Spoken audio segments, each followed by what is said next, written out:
Could be either. Obviously a .22 rifle or pistol uses the same ammunition. Two very different angles of entry. Two straight on, relatively, in the chest, but the forehead shot indicates an upward angle. Since you found the bullet in the wall slightly above the victim's chest, this tells us our Vic had fallen before the fatal headshot was dispatched.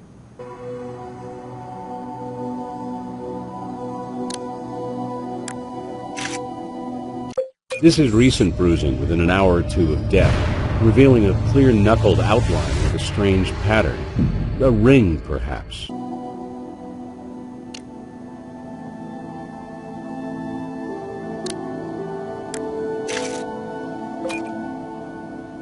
These marks are insect bites, or more precisely stings. The tox screen isn't back, but these could be the work of a wasp.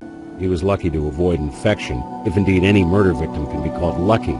With fresh clotting like this, the man got stung within the last 48 hours.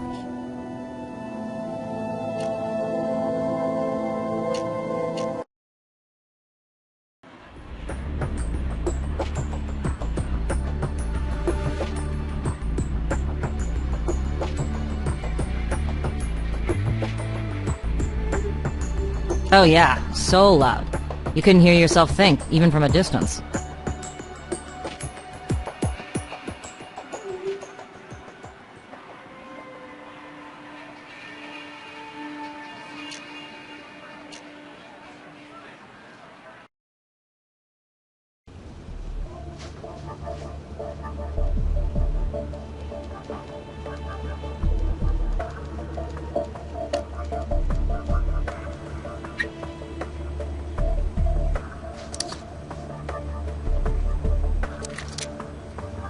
Okay, let's fire a bullet from the 45. This will give us a striation sample. The 45 appears unmodified. It has 3 bullets in its clip. I processed the GSR from the 45's hammer. There's an anomaly, though. The 45 has 2 different variations of gunshot residue.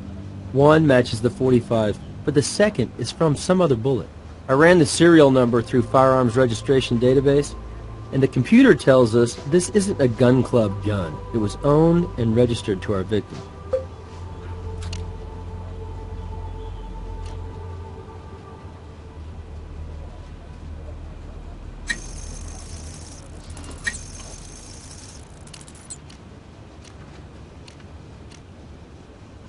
Striations from the bullet in the wall match the bullet in the victim.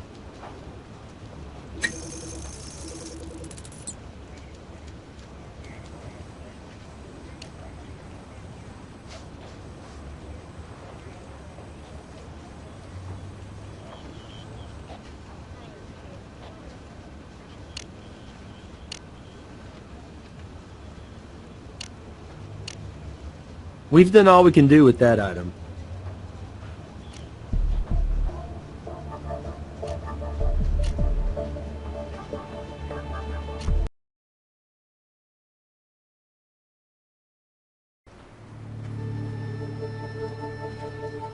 I've been pulling double shifts due to the workload, but I was able to get this for you. Stan Everston.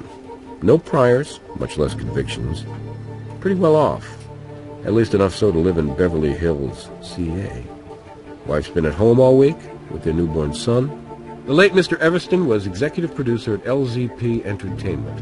He's worked for several big companies in the game biz, worked on several high-profile titles. But he has a rep for pushing people to new heights, sometimes pushing them too far. Finding enemies won't be a taxing task. Let me just check the computer. Okay, Mr. Everston was sharing a room with Andy Penmore. Next door is the gunslinging Ms. Maya Wynn. All checked in yesterday afternoon, Sphere Hotel.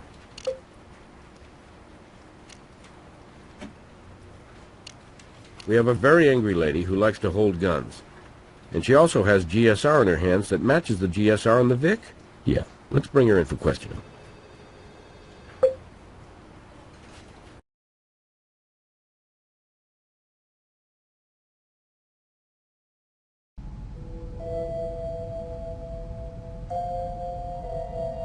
No!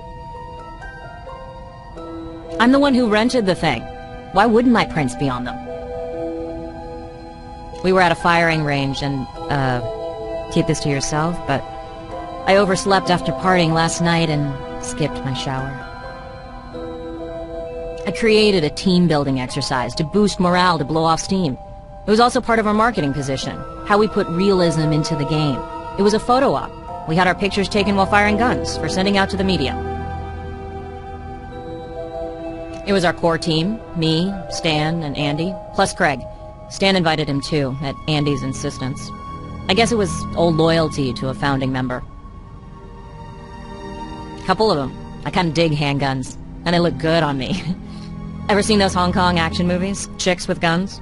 I started with a 22, but it just didn't do it for me. So I switched to a 45. That one kicked ass. Oh, sorry. That must really sound in bad taste. The rest of the weapons are still waiting to be picked up at the gun club. I brought the M4 assault rifle over early, to ensure it would fit in the display. The realism of our game stems from the fact that every in-game gun is modeled after the real deal. And we had them here at the booth to make that point. This industry is heavily male-oriented, including the retailers, and everybody knows boys like toys. So I brought the toys for the boys to look at. No, we originally arranged to rent replica guns for the show, but when we picked them up, they all had a red cap on the muzzle. Gut Wrench 3 is all about realism. There's no way we can display weapons that are obviously toys. This was a last-minute wild idea I had, out at the gun club. I suggested we rent them from the club, and Stan loved the idea. I don't know exactly. I mean, I don't live here. I just hopped in a cab and said gun club. You're detectives, right? How about checking the phone book? Again, realism and promotion. All of us here would role-play a combat situation, right in the booth, you know, every few minutes?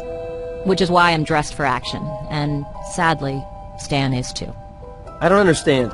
What's the point of play-acting shoot-'em-up? To bring the game to life, to make the buyers feel like they were inside the game, to stimulate them to see our game over every other one here.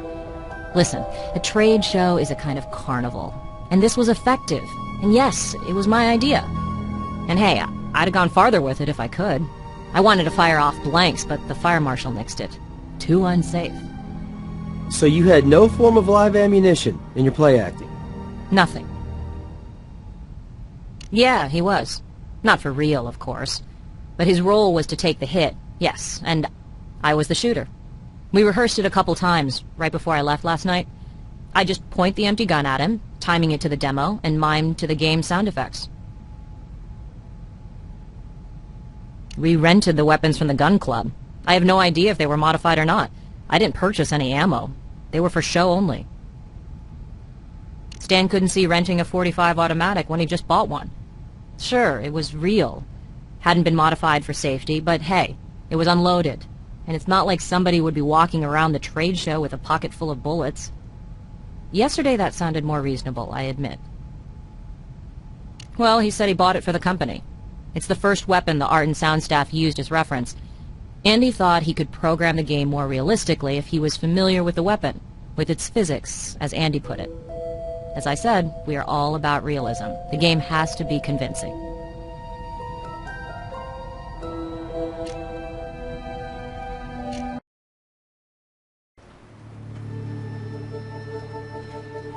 No problem. Here you go. Line of Fire Gun Club, 3727 North Ralston Avenue.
Perhaps you have some ID?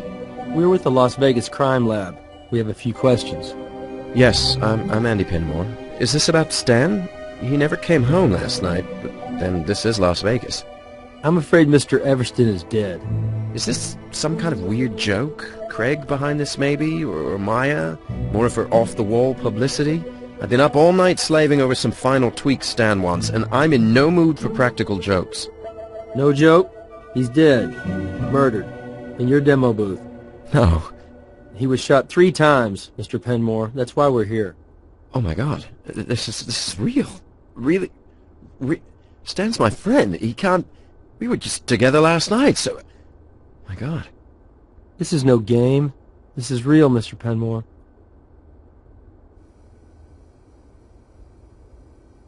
Just last night, in the demo room, putting finishing touches on the presentation, looking for bugs, discussing these final tweaks. God, I can't believe this. I headed back to my hotel room at around 1 in the morning. Stan wanted me to get on those fixes, and he stayed at the booth, preparing for the media demo today. No, nobody I saw, anyway. Sure, this is a disaster, personally and professionally. I'll help in any way I can. Anything you need. Who told you that? Maya? Typical. Trying to make me look bad, take the heat off her after she was screaming at Stan, which is why she was having problems with him. You had to know how to handle that guy, and attacking and counterattacking was bad strategy. If you don't mind, let's just get back to the question. Did you ask Stan Everston to buy you a gun? Of course I did. How else could I program a game this realistic without understanding the actual physics of the key weapon? Also, our art staff needed it for reference. Is any of that hard to grasp? Look, I never shot anything more real than a Super Soaker. Not that Stan took much convincing. He'd been wanting to buy a gun for himself for some time. He had a genuine paranoid streak. Only, now that he's a murder victim, he doesn't seem quite so paranoid, I guess. It's Stan's. He bought it for his 45. He used it last night at the gun club.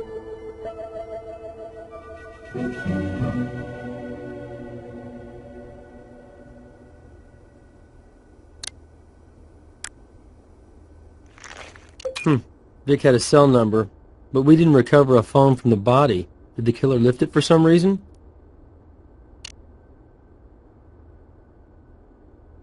Hey, a scorpion. Maybe we ought to call Grissom. Oh, I keep forgetting you're new. Grissom gets excited about bugs. Only, I don't know if you'd call this a bug exactly.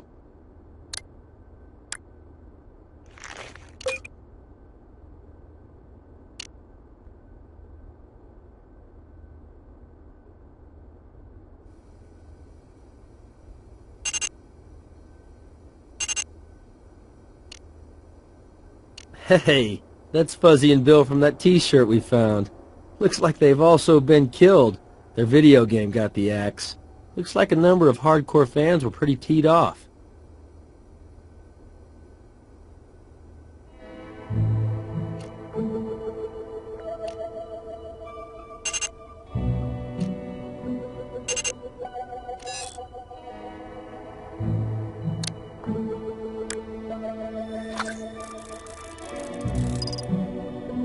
Email's corrupted.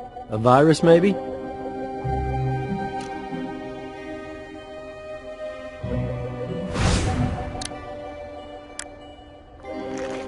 Well, Miss Wynn painted a picture of a hype machine rolling happily along, but it looks like Stan the Man was not so happy with her marketing campaign. That's pretty interesting.